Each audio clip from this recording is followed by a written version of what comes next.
지난주일까지 로마서 말씀 이제 많이 봤다가 다시 구약으로 돌아왔습니다. 우리 전번에 제가 보니까 1월 말 정도에 구약 열왕기하 히스기야 말씀을 하다가 멈춘 적이 있습니다. 오늘 다시 구약으로 돌아와서 열왕기하 말씀을 또 당분간 좀 보겠습니다. 계속해서 우리 히스기야 말씀을 같이 보겠습니다.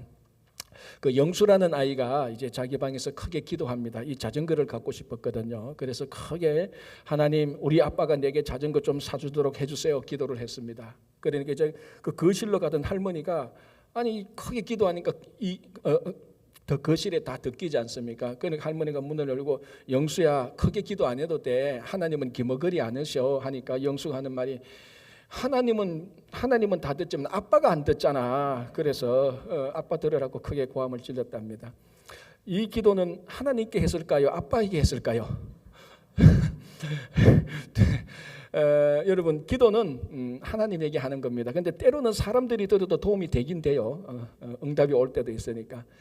자, 오늘 우리 히스기야 그러면은 사실은 히스기야가 무슨 기도로 유명한가 하면은 자기가 죽게 되었을 때 기도해서 15년간 생명을 연장받는 그런 히스기야 유명한 기도가 있습니다. 오늘 설교 제목이 기도하는 히스기야인데 오늘은 그 앞에 아수르와의 전쟁에서 기도하는 히스기야의 모습을 우리가 같이 보려고 합니다. 이 기도가 15년 생명 연장받은 그 기도에 훨씬 더 앞서서 이 기도가 더 모범이 되는 기도입니다. 자, 오늘 이 본문이 우리가 열왕기하 19장 14절에서 19절인데 이 기도가 히스기야가 이런 기도를 드리게 된 앞에 사건이 있습니다. 그걸 우리가 먼저 봐야 됩니다. 자, 히스기야가 왕일 때, 히스기야는 남유다의 13번째 왕입니다. 왕일 때 무슨 일이 있었는가 하면은 아수르 왕, 그러니까 유다의 북동쪽에 있는 아수르 왕이 가장 강대한 제국이었습니다. 이 아수르 다음에 나중에 이제 바빌론이 나타나죠. 아직 뭐 바빌론이 힘을 얻기 전이었으니까 아수르가 아주 강대한 나라인데 이 아수르가 남하 정책을 실행합니다. 그러면서 북이스라엘을 다 정복합니다. 그래서 북이스라엘 정복하고 그 북이스라엘 수도 사마리아에 아수르 사람들을 거주하게 해서 이제 그 피가 섞이게 되는 거죠. 그래서 사마리아는 불결한 지역에 대해서 경건한 유대인들은 아예 그쪽으로 지나가지도 않았던 바로 그 일이 히스기야 왕 때에 일어났던 겁니다. 그래서 아수르가 북이스라엘을 정복한 그 이후부터 북이스라엘은 역사에서 완전히 사라집니다. 지금부터 지금까지 그 북이스라엘은 사라집니다. 자, 그래서 이 아수르 왕이 내친 김에 남유다도 정복하고 원래 목적은 애굽이었습니다. 애굽이 또 이 반대편에 강대국이었거든요. 그래서 애굽을 치러 가는 길에 북이스라엘도 정복하고 남유다를 정복하고 이제 이러는 판이었습니다. 그래서 이미 북이스라엘은 정복되었고 이 기세를 몰아서 남유다를 치러 옵니다. 이때 왕이 히스기야 왕입니다. 이 앞에 본문을 보면은 이 아수르 왕, 그 왕 이름이 사네립인데 이 사네립이 남유다의 많은 성읍들을 정복하고 예루살렘으로 막 압박해가 옵니다. 히스기야 왕이 생각하니까 도저히 견딜 재간이 없습니다. 전쟁에서 이길 재간이 없습니다. 그래서 사신을 보냅니다. 아수르 왕 사네립에게 사신을 보내서 야, 우리 좀 살려달라. 그리고 우리가 잘못했다라고 말을 합니다. 앞부분을 보면은 왜 잘못했다고 말을 하는가 하면은 히스기야 왕의 정책이 반아수르 정책이었습니다. 그러니까 이 반아수르 정책 잘못했다. 어떻게 하면은 우리를 더 이상 공격하지 않겠냐. 그래서 아수르 왕하고 타협을 해서 은 300달란트, 금 30달란트를 주기로 합니다. 그래서 히스기야 왕이 왕궁과 여호와의 성전에 있는 은을 다 모아서 300달란트 만들고, 문제는 금입니다. 왜냐하면 히스기야 왕 앞에 왕이 아하스 왕인데 아하스 왕이 정치를 잘못해서 그 국가 재정이 거의 다 바닥을 냈습니다. 그걸 물려받은 왕이 히스기야인데 겨우 어떻게 좀 회복해서 하려고 하는데 은하고 금을 내야 되니까 은은 마련했는데 금이 마련 안 됩니다. 그래서 어떻게 하는가 하면 여호와의 성전, 예루살렘 성전의 문과 기둥 이런 데 금으로 칠해나는 거 그걸 다 벗겨가지고 30달란트 만들어서 은과 금을 아수르 왕 조공에게 그 아수르 왕 사네립에게 조공으로 드립니다. 그리고 이제 전쟁 거기서 멈추기로 했는데 아수르 왕 사네립이 그거 가지고 만족을 못했단 말이죠. 아니면 약속을 어겼거나 돈은 돈이고 조공은 조공이고 난 그래도 너희들 침략하겠다라고 해서 침략하려고 합니다. 자, 요 사건하고 이제 오늘 본문하고 같이 이어지는데 먼저 요 사건을 한번 보십시오. 자, 히스기야 왕이 이 아수르 왕과의 관계에서 대단히 잘못한 게 많죠. 왜냐하면은 보십시오. 이 전쟁에 앞서서 이 전쟁에 있어서 인간적인 방법을 취했고, 그리고 또 뭡니까? 세상적인 방법을 취했고, 기도도 안 했고, 하나님의 뜻도 묻지 않았고, 또 그 돈으로 해결하려고 했던 전형적인 하나님 나라의 왕이 해서는 안 되는 그런 일을 했습니다. 그죠? 자, 그러면 왜 이런 일을 히스기야 왕이 왜 이런 많은 실수를 하게 되었을까? 가장 중요한 것은 사실은 다른 데 있습니다. 자, 한 가지 질문. 이스라엘, 그러니까 뭐 남유다나 북이스라엘 통틀어서 이스라엘의 전쟁에 관한 전형적인 신앙 고백의 전통이 무엇인 줄 압니까? 자, 쉽게 말하면 이스라엘 백성들은 전쟁에 대해서 어떻게 생각했습니까? 오래전부터 이 전쟁은 여호와께 속한 것이라고 생각했습니다. 전쟁의 주인은 여호와라고 생각했습니다. 그게 오랜 자기들이 전통이 있고 그게 실제로 사실이었고, 자, 우리가 잘 아는 가장 전형적인 여호와의 전쟁이 뭡니까? 다윗과 골리앗.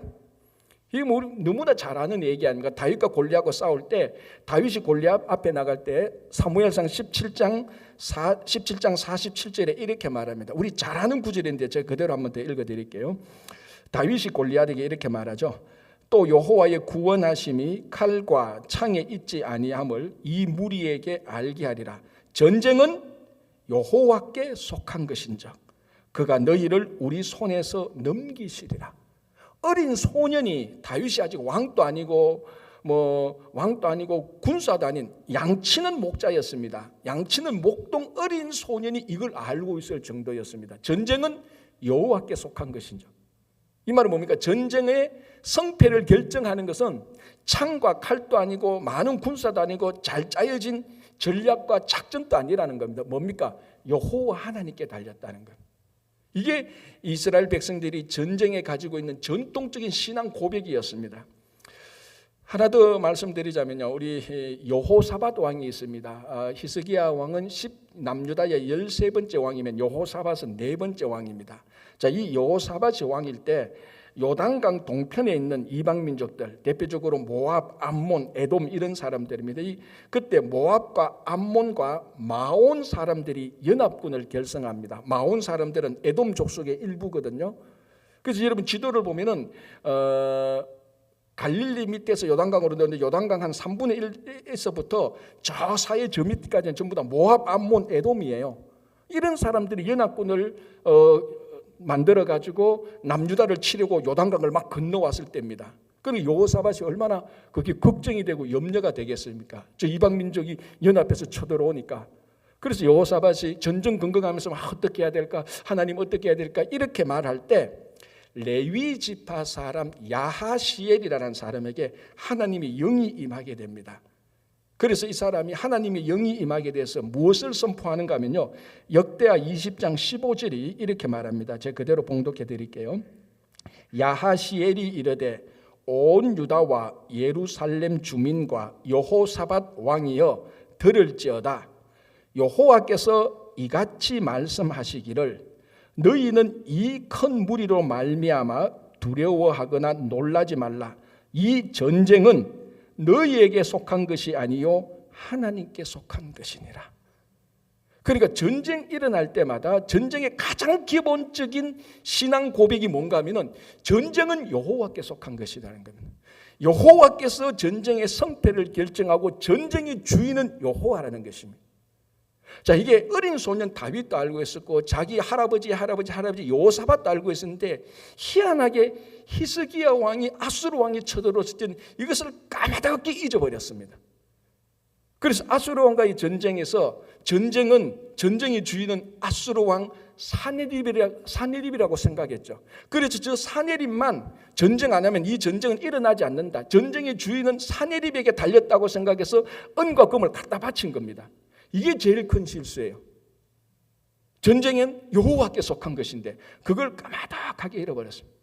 전쟁은 전쟁의 주인에게 가서 전쟁의 주인하고 협상해야 되는 겁니다. 전쟁이 일어날 것인지 안 일어날 것인지 하나님하고 협상이란 말이 좀 이상하지만 하나님하고 결정을 내야 되는데 아수르 왕 사네립하고 결정 내려니까 이게 안 되는 겁니다. 은과 금만 다 낭비하고 또 아수르 왕이 쳐들어오는 겁니다. 주인에게 가서 말을 해야 되죠. 전쟁의 주인에게. 그 맥스 루케이도라는 목사님이 하루는 이런 일이 있습니다. 아침에 일어나니까 자기 아내와 딸이 학교로 먼저 갔습니다. 그날 학교에서 무슨 바자회가 있었다고 먼저 갔습니다. 일어나서 이제 아침을 먹으려고 보니까 식탁에 비닐봉지 안에 보니까 쿠키가 있어요. 그러니까 자연적으로 그런 생각할 거 아닙니까? 오늘 아내와 딸이 학교 먼저 가니까 나 먹으라고 아침 먹으라고 쿠키를 만들어서 비닐 안에 넣어놨구나. 상식이죠. 그래서 그 맥스 루케이도 목사님 그 쿠키를 하나 꺼내서 한 입 먹었습니다. 그런데 평소 쿠키하고 맛이 달라요. 좀 질겨요. 왜 이래 질겨? 뭐 그렇게 만들 수도 있겠지라고 생각했는데 향도 좀 약간 이상해요. 커피 향 같은 거 나기도 하는데 하여튼 요상한데 못 먹을 쿠키는 아니에요. 좀 찝찝한데 그래도 뭐 배가 고프니까 그래서 한 개 먹고 두 개 먹고 한 개를 자기 아내를 위해서 남겨놨어요. 그리고 교회 갔는데 오후에 이 교회 사무실로 아내가 전화 왔습니다. 여보, 그 식탁 위에 있는 비닐봉지를 누가 만졌나 봐요. 이러니까 목사님이 내가 만졌지. 그 안에 있는 쿠키 있는데 내가 쿠키 2개 먹고 당신한테 당신 먹으라고 내가 1개 남겨놨어. 고마워 쿠키만 만들어줘서 하니까 그 아내가 하는 말이 여보 그거 쿠키가 아니에요. 강아지 비스켓이에요. 이렇게 말했다는 거예요. 강아지 비스켓 강아지 먹는 비스켓 만들어놨는데 이 루케이드 목사님이 사람이 먹는 쿠키인 줄 알고 먹었다는 거예요. 그러니까 이제 그 책을 보면 이런 농담도 합니다. 그래 운전하러 올 때 전봇대를 보니까 한쪽 다리를 자꾸 들고 싶더라 이런 말까지도 했다는 겁니다. 그러면서 일상의 깨우침을 이렇게 말합니다. 그렇지 만든 주인한테 물어보고 먹었어야지 라고 말을 합니다. 만든 주인한테. 여러분 세상의 모든 일과 세상의 모든 물체와 모든 사건에는 반드시 주인이 있습니다. 어떤 존재가 있다면 그 존재의 원인이 있는 거죠. 좀 거창하게 철학적으로 말하면 모든 물건과 사건과 우리 인생에는 주인이 있습니다. 그 주인에게 물어보면 제일 잘 압니다. 그 주인이 해결해 주니까요. 전쟁의 주인은 누굽니까? 아수르 왕 사네립이 아니고 아무리 아수르 왕 사네립이 강하고 잔인하다 할지라도 그 사네립은 전쟁의 주인이 아닙니다. 모든 전쟁의 주인은 여호와 하나님입니다. 우리 인생의 모든 인생에 여러분들이 믿든 안 믿든 모든 인생의 주인은 여호와 하나님입니다. 그래서 우리 삶 속에 어떤 일이 일어나도 우리 삶의 주인인 하나님께 물어보는 겁니다. 이 히스기야 왕이 그걸 못했다는 겁니다. 여러분 인생에 있어서 어떤 일이 생길 때마다 사람에게 찾아가기 전에 인생의 주인인 여호와께 먼저 물어보십시오. 그게 기도 아닙니까? 그게 기도입니다. 신앙 우리 예수 믿는 사람들이 가장 기본적으로 하는 게 기도 아닙니까? 그래서 여러분 삶 속에 이런 주인에게 물어보는 그런 기도하는 성도들이 되시기를 바랍니다. 자, 이런 맥락에서 이제 오늘 본문의 사건이 이어집니다. 자, 아수르 왕이 돈은 받고 은과 금을 받고 받는 건 받는 것이고 또 남유다를 치려고 합니다. 세상이 그런 거예요. 외교가 그렇고 국제전쟁이 다 그렇더라고. 이렇게 치려고 하는데 something happened. 예상치 못했던 일이 발생합니다. 그게 뭔가 하면은 저 애국을 거쳐서 저쪽은 아프리카인데 그 구스, 지금의 이디오피아이죠. 구스 왕이 가만히 얘기를 들어보고 그 전략을 들어보니까 자, 저 아수르 왕이 북이스라엘을 점령하고 남유다를 치고 그다음 애국을 치고 만약에 애국이 무너지면 그 다음에는 우리겠구나라고 생각을 한 겁니다. 저 아수르가 지금은 멀리 있어도 곧 우리하고 전쟁을 하겠구나. 그렇다면은 우리가 먼저 치자 이렇게 된 거예요. 그래서 구스 왕이 전력을 다 모아가지고 아수르 왕하고 전쟁하러 올라오는 겁니다. 아수르 왕 사네립은 이걸 전혀 예상하지 못했어요. 그런데 구스 왕은 이미 자기들의 사생결단으로 전쟁하려고 군사를 몰고 오니까 강력한 군대입니다. 아수르 왕 사네립 보니까 이 전쟁을 2개 해야 될 판입니다. 남유다하고 히스기야 왕하고도 전쟁을 해야 되고 구스 왕하고도 전쟁을 해야 되고 그리고 여러분 아무리 강한 군사라도 자기 땅에서 아니고 남의 땅에 와서 두 전선으로 싸우는 것은 불가능해 못 이겨요. 그래서 아수르 왕이 모든 전력을 구스 왕에게 싸우기를 결단을 합니다. 그럼 남유다는 어떻게 하느냐? 사신을 보내서 편지 하나를 보냅니다. 항복하라는 편지입니다. 좋게 말할 때 항복하라. 그 편지가 오늘 본문에서 히스기야가 받은 편지입니다. 그래서 아수르 왕이 대신 랍사게라는 사람, 얍삽하게 들리죠, 그죠? 랍사게라는 사람이 그 편지를 가서 히스기야에게 던져줍니다. 핵심은 하나입니다. 항복하라는 겁니다. 이 편지를 받고 히스기야 왕이 하나님 앞에 가져간 겁니다. 자, 이 편지의 내용은요, 항복하라는 건데 두 가지 이유로 항복하라는 겁니다. 첫 번째는 협박합니다. 그래서 19장 오늘 본문 앞에 보면은 이런 내용들이 나옵니다. 지금까지 아수르 왕이 전쟁한 모든 민족은 다 패배했다, 다 망하고 힘들게 잔인하게 죽었다. 예루살렘 너희들도 그렇게 될 거다. 남유다 그렇게 될 거다. 그러니까 히스기야 왕 내하고 전쟁해서 말살당하지 말고 지금 항복해라는 겁니다. 협박하는 거죠. 그리고 여러분 우리 역사적으로 보면은 많은 제국들이 있지 않습니까? 그 제국들 가운데서 가장 치를 떨게 할 정도로 잔인했던 사람들이 아수르였습니다. 애국보다도 바벨론보다도 어떤 민족보다도 가장 잔인했던 민족이 아수르 민족이에요. 그래서 사실 아수르 말만 들어도 오금이 지를 정도로 무서운 사람들이었어요. 자, 그 아수르 왕 사네립이 친히 편지를 써서 히스기야 왕에게 너 소문 들었지 않느냐? 내하고 전쟁에서 우리하고 전쟁에서 이긴 민족이 있느냐? 없다. 다 말살했다. 네 항복하면은 살려준다. 이번에는 항복하라. 그 내용이 첫 번째고요. 두 번째는 회유하는 편지입니다. 그는 앞에 보면 어떤 내용이 있는가 하면 지금 너희들이 믿는 여호와 하나님이 예루살렘을 건져줄 것 같은데 그거 착각이야. 속지 마. 지금 모든 민족들보다 자기들 민족들이 신이 다 있었잖아. 그 신들도 자기 민족 자기 나라 못 지켰어. 너희들이 섬기는 여호와도 예루살렘 못 지킬 거야. 그냥 내가 좋게 말할 때 항복해. 회유하는 겁니다. 그러니까 협박과 회유를 통해서 항복하라는 겁니다. 그래서 요건 항복시키고 구수하고 전쟁을 하려고. 자, 이 편지를 히스기야 왕이 받고 난 다음에 이걸 가지고 그대로 하나님 앞에 가져서 하나님 이런 편지를 받았습니다. 그래서 이제 기도를 하는 겁니다. 이런 기도를. 자, 이번 사람이 협박을 받으면요. 그리고 아수르 왕 사네립 같은 이런 잔인한 사람들한테 협박을 받으면요. 다 겁나요. 다 두려움에 떨게 됩니다. 그렇지 않습니까? 뭐 변호사 편지 하나만 받아도 막 겁나는 게 우리인데 이 사네립 왕의 편지를 딱 보고 협박하면 겁나죠. 그리고 회유하지 않습니까? 살살 여호와가 뭐 너희들을 살려줄 것 같으냐? 다른 신들도 다 죽어서 항복해. 의심이 들잖아요. 우리만 살라는 법이 없지 않느냐? 우리도 죽을 수도 있구나. 그러니까 의심과 회유를 통해서 의심하게 되고 갈등하게 되고 우리 용어로 말하자면 시험 들게 되는 겁니다. 그러니까 이 편지 하나가 굉장히 강력한 힘이 있는 거예요. 사실은 두려움에 떨기도 하고 시험 들게 하기도 하고 막 혼돈됩니다. 이러다 보면 항복하는 것이고 이러다 보면은 낙심하고 좌절하는 겁니다. 그런데 앞에서 히스기야가 전쟁의 주인인 하나님께 아뢰지 못했다가 돈만 낭비한 적이 있었습니다. 방금 말씀하신 것처럼. 그런데 이번에는 히스기야가 정말 잘한 게 뭡니까? 이 협박, 두려움, 회유, 의심과 시험을 가지고 나 모르겠네. 어떻게 이게 아니고 이걸 가지고 하나님께 가져갔다는 겁니다. 왜? 전쟁의 주인은 하나님이라는 걸 이제 깨달은 겁니다. 하나님, 이 편지를 보십시오. 저 왕이 하나님을 비방합니다. 하나님 우리를 건져 주십시오. 라고 이 협박과 회유를 자기가 낙담하고 좌절하는데 쓰지 않고 하나님께 나아가는 기도 거리로 삼았습니다. 이게 히스기야가 정말 잘한 거죠.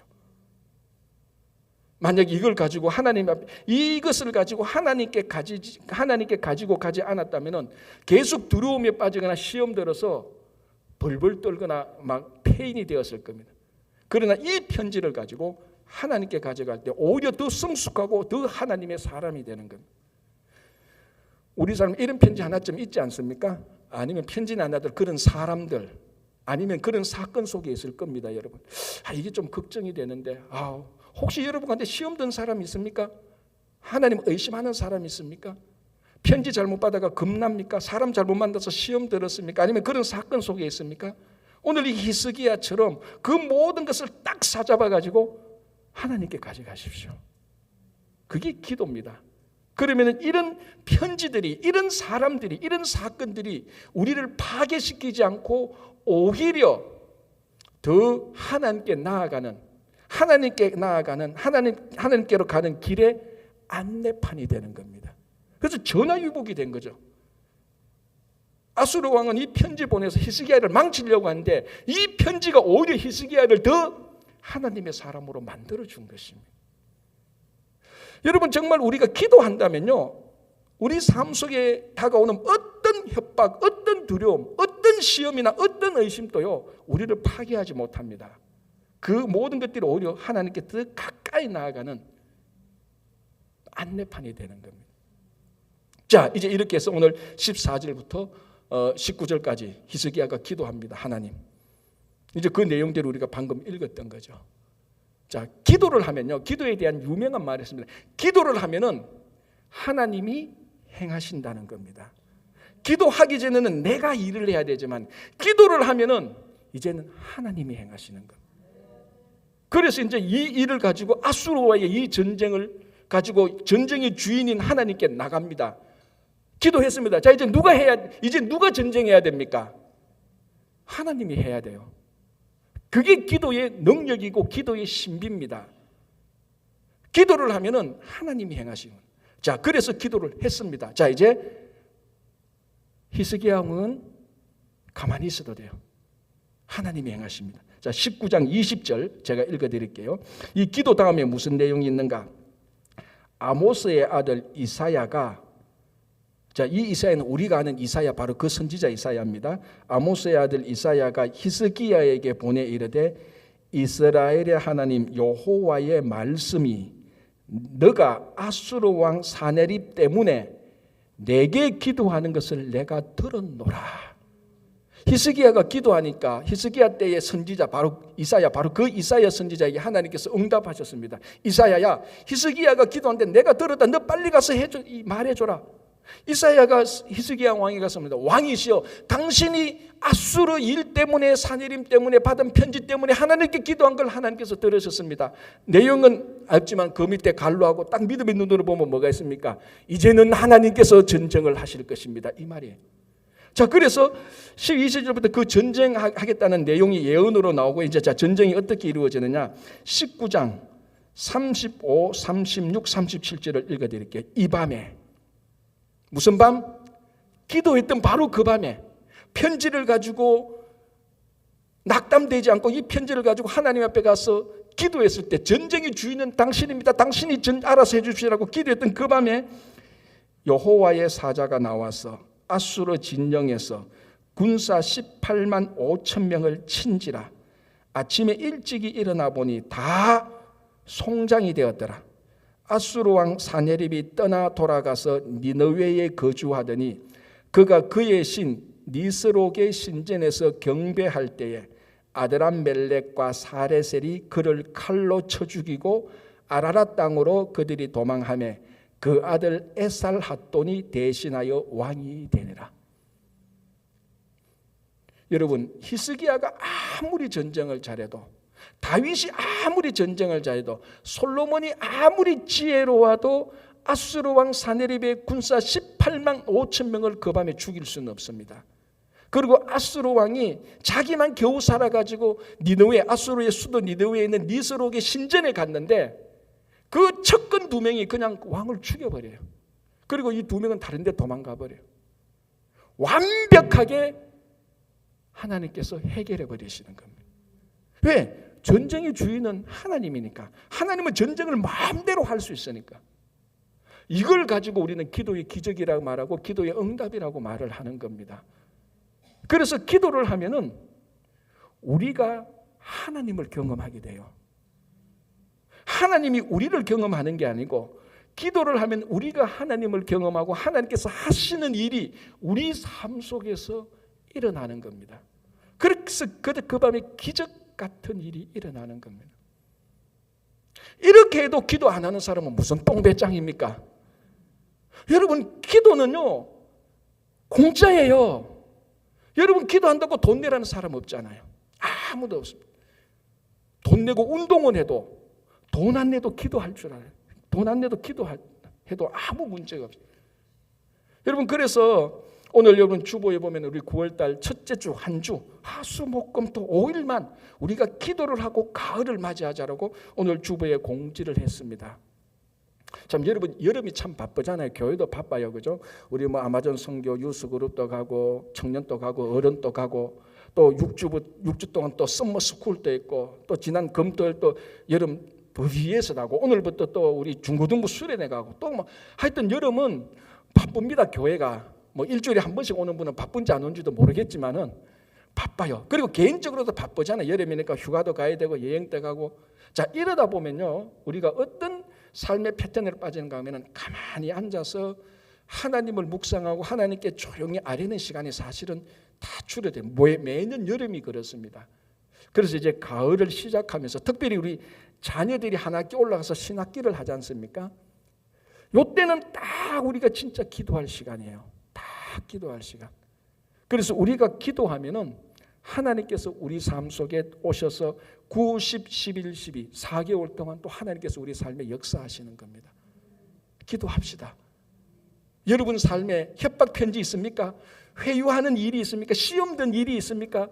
그거 가지고 어떻게 하나 낑낑거리지 말고 여러분 나와서 하나님께 기도하면 하나님께서 역사하십니다.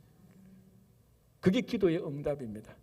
자, 이제 그러면은 우리 히스기야 왕이 기도했던 내용을 우리 하나만 보겠습니다. 마지막 19절 이렇게 되어 있습니다. 우리 하나님 여호와여, 원하건대 이제 우리를 그의 손에서 구원하옵소서. 그리하시면 천하 만국이 주 여호와가 홀로 하나님이신 줄 알리이다. 자, 기도 내용의 핵심은 뭐냐면은 딱 어떻게 보면 두 가지입니다. 우리를 구원하소서. 자, 아수르 사람의 손에서 이 전쟁에서 우리를 구원하소서. 당연한 기도죠, 그죠? 당연한 기도죠. 이걸로 끝나는 게 아니고 왜 우리를 구원하라고 말하는가 하면은 우리를 구원하신 이 여호와가 이스라엘에 섬기는 신 이름이 여호와 아닙니까? 이스라엘의 사람들이 섬기는 신 여호와가 진짜 하나님인 줄 온 천하 만국이 알게 해달라는 겁니다. 가만히 보면요, 기도의 무게중심이 어디에 있습니까? 여호와가 온 땅에 진짜 신으로 알려지기를 위한데 여기에 방점이 찍혀 있습니다. 하나님께 영광이 되게 해주십시오. 이게 기도의 가장 중요한 핵심입니다. 그러니까 이 기도에는 이기적인 기도가 아니고 하나님께 영광이 돌리는 하나님 중심적인 기도를 탁 드리고 있습니다. 그러니까 이 기도가 정말 멋진 기도고 성숙한 기도죠. 어느 한 사람이 미국의 10대 아이들이 기도를 하는데 한 40%가 기도를 한대요. 10대 아이들의 40%. 그리고 그 기도 내용을 수백 명 기도를 모아서 쭉 해보니까요, 대체로 네 종류의 카테고리로 분류할 수 있대요. 첫째는요, 일이 생기면 당장 기도하러 간대요. 그렇잖아요. 일 생겼는데 기도하러 간대요. 두 번째는요, 탈이 나도 참을 수 있어요. 이 어려운 건데 이게 참을 수 있어요. 주님 도와주세요. 이런 기도. 세 번째가 뭐냐면은 기도하면 문제 해결에 도움이 돼요. 그리고 성질이 급한 편인데 기도하면 많이 캄다운이 돼요. 넷째는 뭐냐면요, 기도하면은 마음이 안정되고 누군가가 나를 보살펴 줄 수 있다는 기분이 들어서 좋아요. 그래서 기도한대요. 자, 이 기도는 구체적인 것은 좀 다르지만 우리의 일반적인 기도하고 별반 다를 바 없습니다. 자, 이 기도에 두 가지가 빠졌다고 기도 전문가는 건 좀 이상하지만 성경에 나오는 원래 기도하고 비교해 보면 두 가지가 빠졌다고 말합니다. 뭐가 빠졌습니까? 하나님 앞에서 회개하는 내용이 없어요. 두 번째는 하나님께 감사와 영광을 돌리는 기도가 없습니다. 자, 이런 기도는 기도일까요? 아닐까요? 그래도 기도예요. 그러나 성숙한 기도는 아닙니다. 자, 이런 기도가 디테일하게 우리 어른들의 기도하고는 디테일하게 차이는 있지만 별반 본질은 똑같습니다. 자, 우리도 그렇게 기도하지 않습니까? 하나님, 우리 자녀들 잘 되게 해주세요. 그렇잖아요. 하나님, 내 몸이 아파요. 내 병 고쳐주세요. 그렇잖아요. 이 기도의 핵심은 뭐냐면 요 아이들이 드린 기도의 핵심은 자기 중심적인 기도라는 겁니다. 그러니까 하나님께 회개가 없고 하나님께 영광과 감사가 없습니다. 우리도 그래요, 사실은. 자, 지난 한 주간 여러분들이 기도를 얼마나 했는지는 모르겠지만 기도하신 분들은 한번 생각해 보십시오. 내가 무슨 기도를 드렸나. 진심으로 하나님의 영광과 하나님의 나라를 위해서 기도했던 적도 있겠지만 훨씬 더 이런 기도입니다. 하나님, 이게 직장에서 일이 안 풀려요. 좀 도와주세요. 그렇잖아요. 우리 애가 왜 저래요? 도와주세요. 우리 어머님 건강 회복하게 해주세요. 저도 그런 기도 수두룩하게 해요. 내 중심의 기도예요. 그럼 이런 기도는 나쁜 기도인가 악한 기도인가? 아니에요. 모든 사람은 자기 중심의 기도에서 기도를 시작합니다. 이게 기도의 출발점이에요. 여러분 한번 생각해 보십시오. 세 가족이 예수 처음 믿는데 하나님의 나라가 이루어져서 그런 기도하는 사람 들어본 적 있습니까? 없습니다. 다 자기를 위해서 기도해요. 그 기도가 나쁘다 이런 기도하면 안 돼. 그게 아닙니다. 그런 기도에서부터 출발하는 겁니다. 그럼 무엇이 나쁜가? 끝까지 그 기도만 하는 게 나쁜 거예요. 죽을 때까지 그 기도만 하는 거예요. 여러분 이런 기도는요 굳이 여호와 하나님께 안 해도 돼요. 달신에게 해도 되고 해신에도 해도 돼요. 보십시오. 내가 달신에게 기도만 마음이 안정돼요. 뭐가 문제예요? 자기 마음이 안정인데 누가 옆에서 도와줄 것 같아요? 그렇죠. 다른 우상에게 가도 기도하니까 도와줄 것 같아. 굳이 여호와 하나님께, 인격을 가진 창조주 하나님께, 전쟁의 주인 되시는 여호와 하나님께 기도 안 하고 일반 다른 데 기도해도 이 기도는 되는 거예요. 그렇다고 해서 이들과 악한 기도는 아니지만 이 기도가 우리가 자기 중심적인 기도로 우리는 시작을 하지만 끝까지 이런 기도를 하는 것은 아무런 의미가 없습니다. 우리가 여호와 하나님께 기도할 때는 결국 매일매일 기도의 무게 중심을 하나님 쪽으로 자꾸 옮겨가야 되는 겁니다. 여러분 지금까지 어떤 기도를 하셨든지 간에 아무도 책망하지 않을 겁니다. 그러나 오늘부터라도 기도를 할 때 오늘은 철저히 나를 위해서 100개를 기도했다면 내일부터는 한 개를 줄이십시오. 99개는 나를 위해서 하고 한 개는 하나님을 위해서 기도해 보십시오. 진실로. 여러분 기도의 가장 모범적인 기도가 뭡니까? 주님이 우리에게 가르쳐준 주기도문입니다. 주기도문의 핵심이 뭡니까? 하나님의 나라가 이 땅에 이루어지며 대개 권세와 영광이 하나님께 있을지어다. 그겁니다. 그러니까 이런 기도는 여호와 하나님께 합당한 기도예요. 방금 내가 읽었던 10대 학생들의 기도는요, 아까 말씀드렸지만 하나님께 안 해도 돼요. 아무렇게나 해도 되는 거예요. 우리들의 기도는 어떻습니까? 어떻습니까? 라고 묻기 전에 먼저 기도부터 무조건 시작합시다. 기도의 판을 무조건 깔아야 돼요.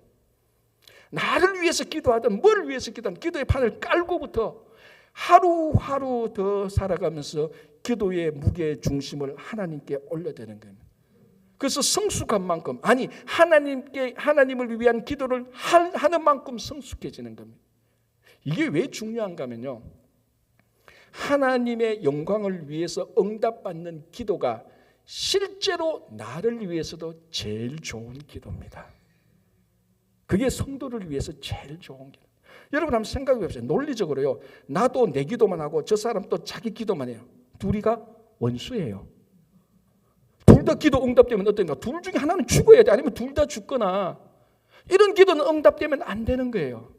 자기 중심의 기도가 응답되는 것 같은데 나중에 알고 보면 자기 중심의 기도만 했는데 그거 응답되면 우리가 다 망하는 겁니다.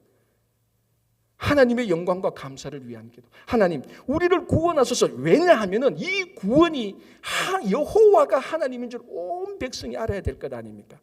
여기에 방점이 있는 거예요. 이거는 우상에게 드릴 수 없는 기도예요. 여호와 하나님께만 드릴 수 있는 기도입니다. 그래서 우리들은, 예수 믿는 우리들은 여호와 하나님께만 드릴 수 있는 기도를 드려야 되는 겁니다. 그게 진짜 기도입니다. 그 기도가 응답될 때 하나님의 나라가 이루어지고 우리에게 가장 좋은 일이 이루어지는 겁니다. 그래서 여러분 좀 호흡 조정하시고 특별 새벽 기도 때부터, 아니면 내일부터, 아니면 몇 때라도 특별 새벽 기도부터 다시 우리가 기도의 자리에 가서 전쟁의 주인, 우리 인생의 주인인 하나님께 두려움과 걱정과 의심과 염려와 이 모든 것들을 하나님 앞에 내어놓았을 때 하나님께서 행하실 수 있도록, 그래서 하나님의 나라가 이루어질 수 있도록 같이 기도하는 교회와 성도들이 되시기를 간절히 바랍니다. 기도하겠습니다.